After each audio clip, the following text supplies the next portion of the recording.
them words, your boy Coach G. It's Thirsty Thursday, and it's definitely all about you today. Now check it. I know every day I get on this thing and we yell, I'm all excited and I'm smiling and it's like, and it's all that, but today's not that day. I really want to know about your mental health.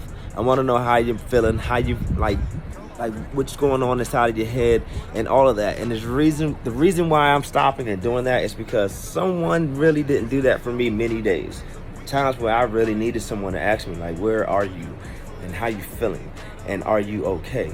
Are you feeling depression today? Are you feeling anxious? Are you having any panic attacks? Which I've experienced all of those things. So my point of even just stopping and pausing this moment is just for you. It's more important that I know and I ask the question, are you okay? If you're not okay, stop and ask somebody for some help or just talk to somebody or reach out to me. I'm here. That's why I'm your boy Coach G. Let's keep it elite, man.